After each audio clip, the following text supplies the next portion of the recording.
Daniel Jones did it. Daniel Jones did it. Honestly, I'm a little surprised. Daniel Jones replaced Eli Manning and won his first start in the NFL, albeit against a terrible Tampa Bay Buccaneers team that beat a terrible Panthers team. But Daniel Jones showed up. Daniel Jones looked special. I'm not going to lie. As a Cowboys fan, it hurts me to say it, because in preseason, I was praying that everything I saw was an illusion. Turns out it's not. Daniel Jones is the real deal. I get it. It's one game. I need to maybe slow down a little bit. But he looked good. There's no denying that.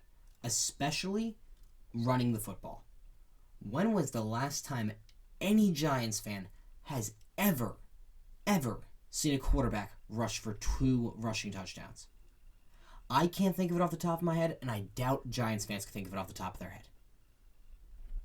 Daniel Jones was making plays that Eli Manning simply can't make anymore.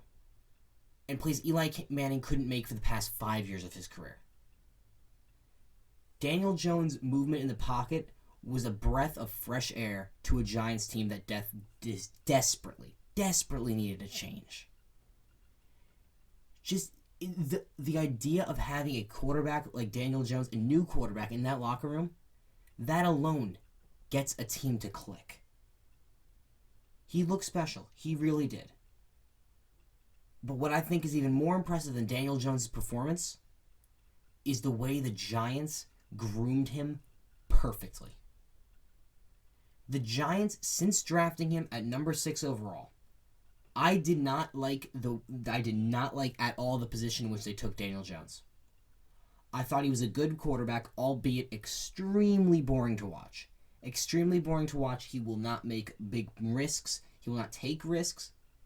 And that can be seen as a pro or a con based on the offense you run.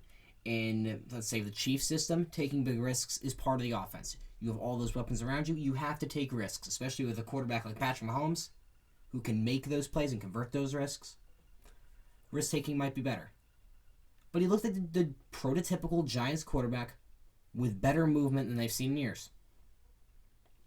But since drafting him at 6, I thought, and I stick by it, I thought they should have taken him at 17th at least. Go secure your defense, because the defense only got worse with the loss of Landon Collins. The defense only got worse. And yet you take a quarterback at 6. I get it. Franchise quarterbacks is just quarterback in general is the most important position in the NFL.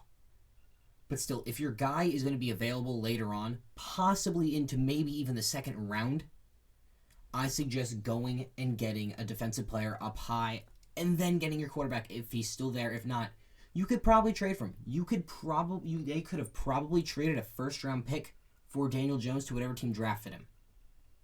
That's how much I think his value was compared to his actual draft placement. But since drafting him, the Giants played this perfectly. Absolutely perfectly. The whole offseason, what did you hear from training camps? What was leaked by the Giants organization? One of the best run organizations in league history. All you heard was compliments about Daniel Jones. In training camp, Daniel Jones was special. Daniel Jones is making passes. He's doing everything Pat Shurmur and this offense needs. He's doing everything perfectly. What'd you hear about Eli? Eli's missing throws. Eli's worse than even last year. Eli's not himself. That is getting the fans towards Daniel Jones' side. Then comes preseason. Like I said, I don't put a lot of faith in preseason. But what the Giants did was friggin' ingenious. They surrounded Daniel Jones with the starting O-line. Daniel Jones had a starting offensive line in preseason. On all of his drives, and he had weapons out there. He had Evan Ingram, he had Sterling Shepard, he had all of his weapons out there. So that he would show up out there and perform. And that's exactly what he did. His numbers in preseason were spectacular. An extraordinarily high completion percentage. My biggest knock on him was coming out of college, he would have to improve his completion percentage to be effective in the league. And in preseason, he was incompleting 2 passes a drive, if that. They played that perfectly. And then they started with Eli, let the Giants lose 2 games, and then you replace him. You have the fans on your side replacing a legend at quarterback. Eli Manning is a legend. You cannot deny that. I personally don't think that he's deserving in my Hall of Fame. Will he get voted in the Hall of Fame? Absolutely. 2 Super Bowls over Tom Brady. That'll do it. That's your resume. But the fact that Giants fans were happy with this replacement, that is exceptional running of an organization right there. Like I said, Daniel Jones looked good. But what's more impressive is the fact that the Giants fans didn't turn. Just look at the reaction when they broke Eli's starting streak for Geno Smith. The fans were in uproar. Absolute uproar.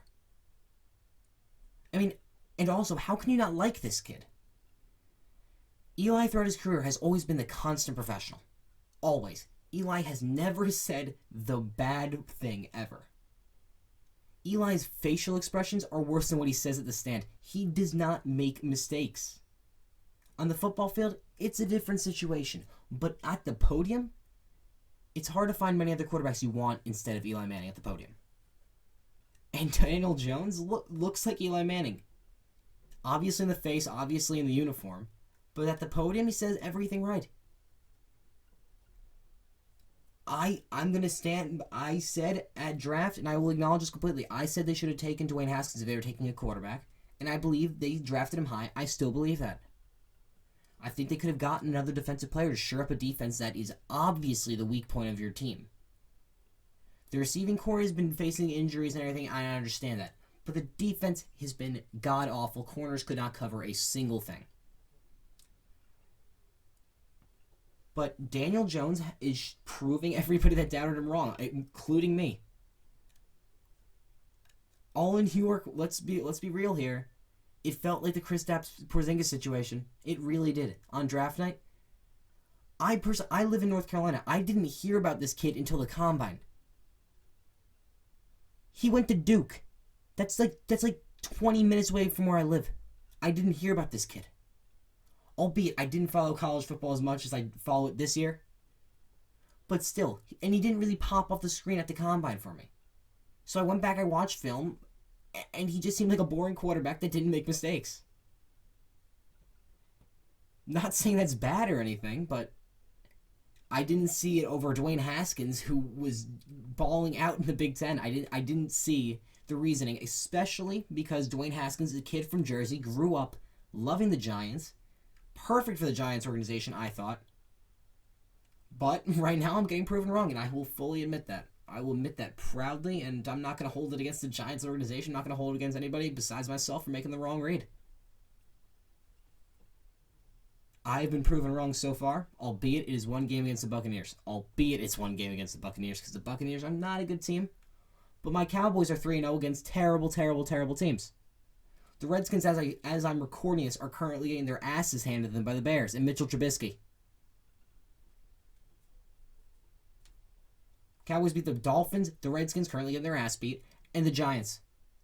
Daniel Jones started one drive for the Giants. He looked pretty damn good until he turned the ball over. It was exciting to watch. Yes, the quarterback that I've been arguing has been boring to watch was exciting to watch against the Cowboys. Why? Because Eli Manning was in before, and nothing can really get much more boring than Eli Manning. Let's just be real with ourselves.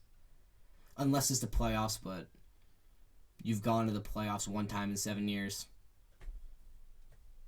Don't really see much of that. So you're not really seeing much of that Eli Manning. I don't know if the Giants have their quarterback yet. I don't know. It's certainly trending that way after one game, albeit it's one game. Daniel Jones, if Daniel Jones can continue to win with Saquon Barkley out with 4 to 6 weeks with his high ankle sprain, then I think it might be safe to say that they have found their official franchise quarterback. Time will tell. Time will tell. But the Giants have handled the situation perfectly. Daniel Jones showed up in his game. You can't ask for anything more. I'm not gonna harp on the kid for doing well against a terrible team because he did what he was supposed to do. Same way I don't get on Dak for not throwing for 500 yards against the Dolphins. Why? Because they obviously slowed down towards the end of the game. But they did what they had to do.